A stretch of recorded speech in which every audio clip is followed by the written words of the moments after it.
your nails done at this really fancy place where they give you champagne or mimosas and all of those things, you need to, step down and... Hey there, welcome to my channel. If you don't know me, I'm Adeshile Allinson, but you can call me Shile. And this is Adeshile Allinson TV, a place where millennials and young professionals can get access to the resources that they need to achieve their business, career, finance, and lifestyle goals. Also, a place where we are dumping societal pressures and the pressure we put on ourselves and channeling our energy towards building the life of our dreams.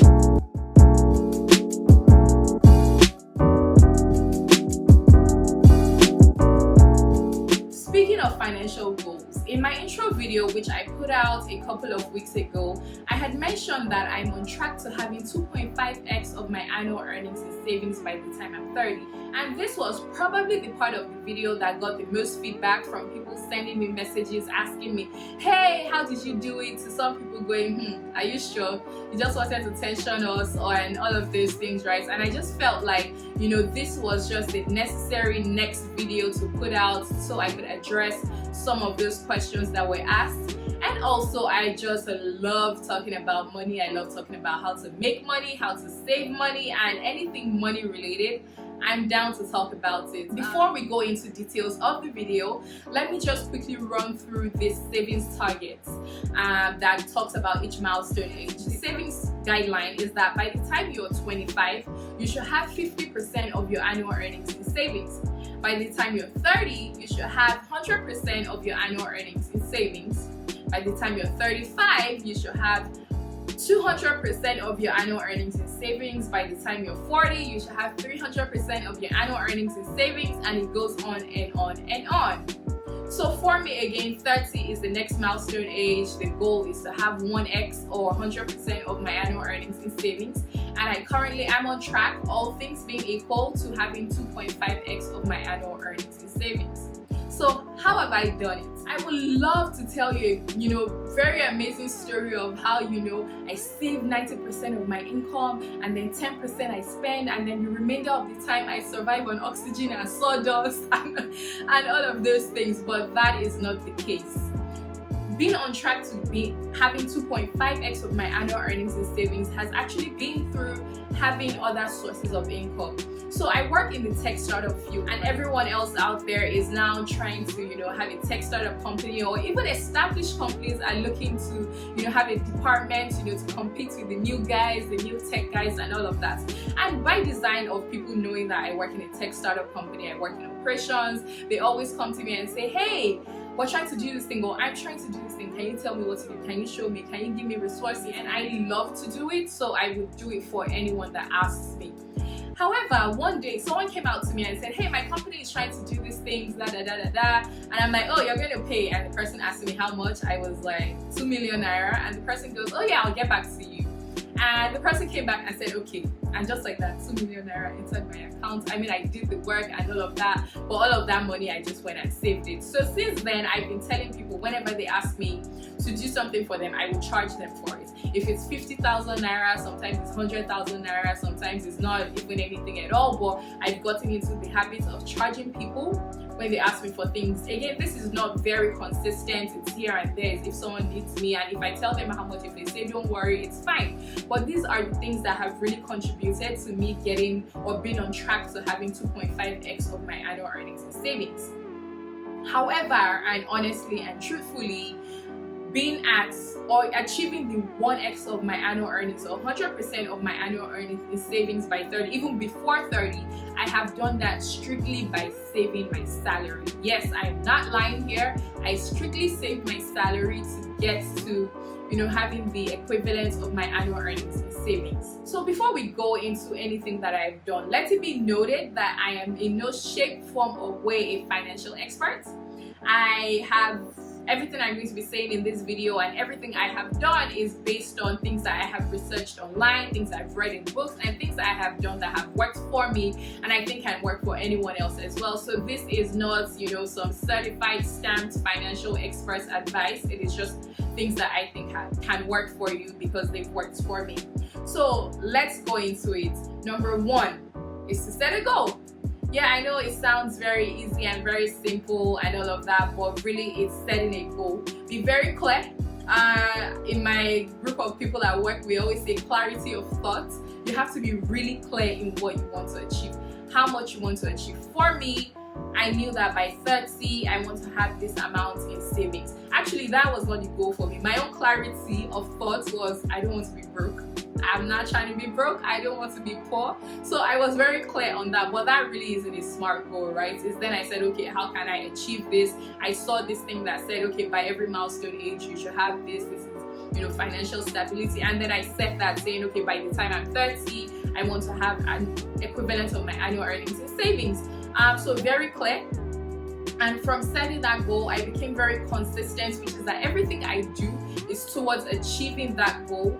And number 3 is being committed to that goal. Like, I am very committed to that goal. I'm working everything I do, every vacation that I missed out on, every purse or shoe that I haven't bought, I know it's because I'm committed to this goal that is going to serve me in the longer term. So yes, what you need to do is set a goal, but not just any goal, right? It needs to be SMART, which is it needs to be specific, it needs to be measurable, it needs to be attainable, it needs to be relevant, and it needs to be time bound. Whatever your goal is, you need to be very clear. Set it again, it needs to be SMART. Then you need to be consistent, which is that every action that you take should be towards achieving that goal. And number 3 is you need to be committed to the goal. There is nothing you're going to achieve without commitment, right? So it's clarity, consistency, and commitment. You can call it triple C, or yeah, triple C, you can call it that. But yeah, that is the first thing that you need to do. Number 2 is that you need to look at where your money is going. So without doing any action at all, is download your bank statements or ask your bank to send you bank statements and see where your money has been going, or look at the alerts on your phone. Just scroll up and look at the GTB or whatever bank alerts you get and where you're spending your money on. I did it, and guys, I realized I was eating my money. Literally, my money was being spent at this restaurant, that restaurant, this fast food place, buying this, buying that. But it was clear to me I was eating my money, and I knew then that I needed to do something about it. I love eating, I love going out to eat, I like trying out new restaurants, but it was very clear to me that I was eating my money and I needed to do something about it. So for you, do the same thing. Download your bank app, check receipts that you have in your bag, or just check alerts that you get on your phone and see where you've been spending your money. You can check like maybe the past 3 months, and it will be very clear to you that you're either eating your money, or you are drinking your money, or you are weighing your money in clothes and all of that. But just be aware, right? You need to be aware of your spending habits before you can change anything. Number 3 is to have a budget. I know, guys, it seems like, what's this girl telling us? She's not trying to help us. What's all this basic level thing? But don't worry, I'll go in details.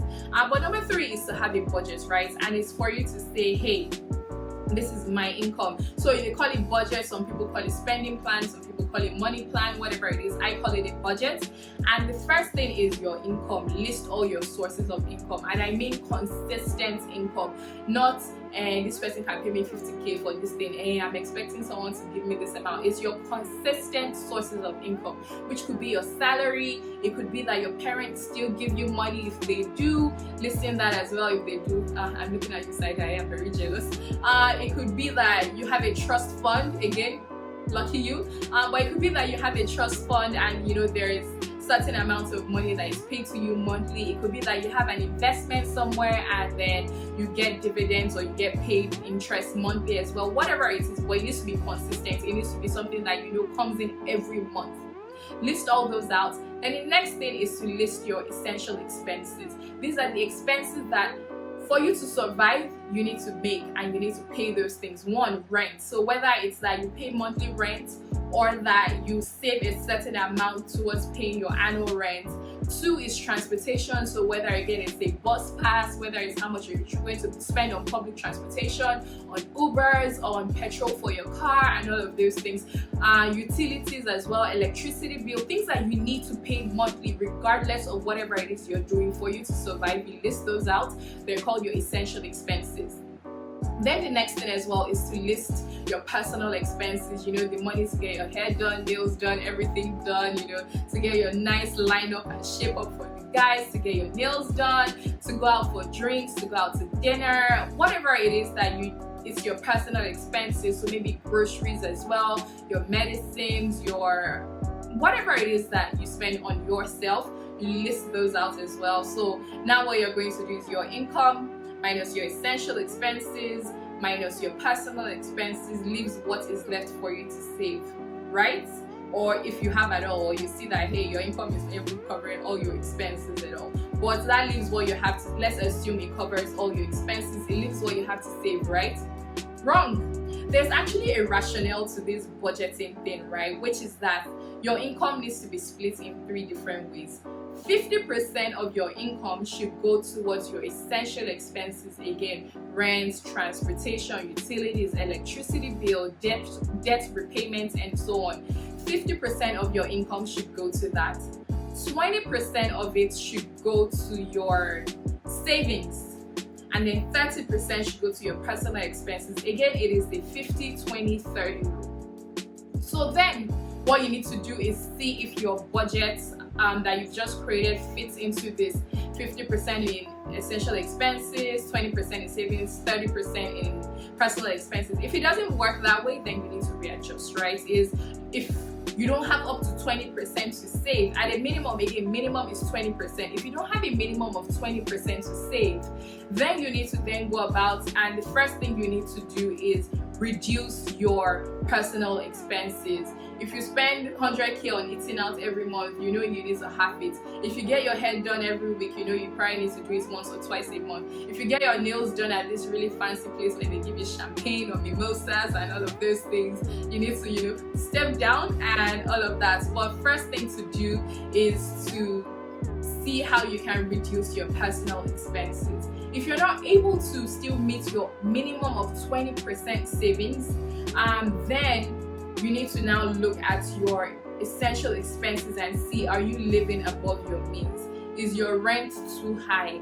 Are you spending too much on Ubers? Do you need to do half of the month I go on Uber, half of the month I use public transportation? Or do you say half of the month I drive my car, the other half I hitch a ride with someone to work, or all of those things? The next thing you need to do is then try to reduce your essential expenses. If you're not still able to meet that 20% minimum savings target, then, my friend, you need to increase your source of income. You need to have additional sources of income. You need to either, you know, get a raise at work, get a side hustle, or get a new job and all of those things. But at a minimum, you need to fit into the 50-30-20 rule. And the one you can really play around, the one you should always be looking to increase, is increasing the share of your salary that you save. This was the first basic level thing that I did. And for me currently, I actually save 55 to 60% of my salary, and this was how I was able to meet the equivalent of my annual earnings and savings even before I became 30. And again, I'm not going to tell you that I've been living on sawdust and oxygen. The thing is that I live at home. That way I'm able to save because I don't pay rent. I do pay all other expenses, so my groceries, my transportation, I pay the electricity bill. If things need to be fixed at home, sometimes she pays, sometimes she's like, hey, Shile, you don't pay, and all of that. But I do pay for all my expenses. I've been doing that since I was 20. So yes, I'm lucky. I'm staying at home, which is why I'm able to save. The thing is, I'm trying to maximize. Again, I have these targets and I'm trying to maximize as much as possible. So if you're living at home, maximize your savings. I know our parents can be so annoying. We want to live on our own, but the thing is, if you're able to live at home and save, do it for as long as you can until you can't take it anymore and then pack your bag and go. So yes, that really is the long and short of it. That is the tip and trick of the things that I have done to achieve this goal. Is one, again, is be clear and be committed and be consistent. You have to be clear, you have to be committed. Again, I said it, I don't want to be poor. Very simple. Like, it's not anything fancy of I want to be known as a young person with plenty money. It's not that deep. I don't want to be poor. I cannot suffer. Like, it shows on my face. The moments like I'm stressed, I'm not, like, it shows. I cannot suffer. And I'm not going to, you know, let someone be taking care of me and be treating me somehow. So I have to be independent and take care of myself. That was it, and that is what has been driving me continuously. Is, hey, Shile, you need to save this, you need to do this. hey, don't go on this trip, you are going to spend 1M if you travel, save the money, and all of this. It's very clear, very committed. I know the things that I have missed out on, and while I see the pictures and I wish I had gone on it, I'm like, you know what, it's okay, I'm not poor, I'm not poor, so it's okay that I missed out on this. Look, I'm going to be honest, I can give you my budget templates, I can give you the budget app, my spending tracker that I use. But if you are not committed, if you're not consistent, it is personal. If you don't want it, none of those things will work. Like, it is you, it is what you want. I can give you, there's no magic that will happen. It's not by the fact that you watch this video that, okay, you go and sleep and the end it has happened. You have to put in the work. You have to, you have to deprive yourself of some things. I know they say, delayed gratification and all of that, but that really is what you have to do to achieve foundation. Again, I know this thing sounds easier said than done. I have fallen for the trick so many times where I'm like, you know what, I can't do this, I'm going to take the money and all of that. But again, is remembering that there's a big picture. Even if you do fall off, come back on. And then finally, the reasons why a lot of people actually fall off. The first reason why people fall off is they're not clear on their goals, right? Is you feel like sometimes saving all this money can feel like suffering yourself, because you're like, I'm working now, why is all this money not coming through? Why am I not able to enjoy myself? Why I see all my friends are carrying designer bag? I don't like. You're not clear on your goal. For me, again, I'm clear. I've said this, I will continue to say it. I cannot be poor, I cannot be broke. It is very clear to me. I need to secure my financial life. Whatever your goal is, be very clear and be very consistent of it. If it's, hey, I want 25 by 25, so 25 mil by the time, 25 sitting on 25 mil, or 30 by 30, whatever it is you want to call it, right? Be very clear on your financial goals and stick to it. Even if you fall off, come back on. Be very clear, laser focus, clarity of thoughts. I keep saying this, clarity of thoughts.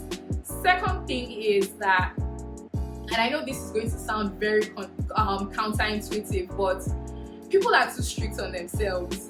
You will be saying that you want to save money now and that you want to live on oxygen and sawdust. It's not going to happen. Don't be too strict on yourself. All these things I've said, they sound well and nice, and I don't by any means necessary, I don't want to portray that I am little Miss Perfect, I'm telling you this is what to do with your money, this is what I fall off all the time. I still spend 6k on lunch. Yes, I spent 6,000 naira or 6,300 naira on lunch today. The day I'm recording this video. Yes, don't ask me what I ate, but I ordered food and paid 6,300 naira. So I'm not perfect, right? And it's not a perfect journey. Don't kill yourself. Don't be too hard on yourself. It's once you're clear, even if you fall off or you derail at some point, you come back. But it's just being really clear, being really dedicated. You're not doing it for anyone else. You're doing it for yourself. If you don't want to be poor, do it and be consistent with it. If you're fine and you feel like, yo, I'm good, I don't need it, I'm fine, then don't let anybody rush you and make you feel bad for spending anyhow. But if you know that you really want to improve your financial life, you want to set yourself to the next level, you want to be financially stable, then take some of these tips and tricks and things that I've said and do it, and put your energy towards achieving your financial life of your dreams. I hope you enjoyed this video. I hope you took notes. Like, I'm not joking, I literally have notes here that I was reading from. Yeah. But I hope you took notes and you enjoyed this. Please like this video, subscribe to this channel, share with your friends and family members, and tell them to like and subscribe as well. I hope some of these tricks will help you, and I would see you in subsequent videos. Bye.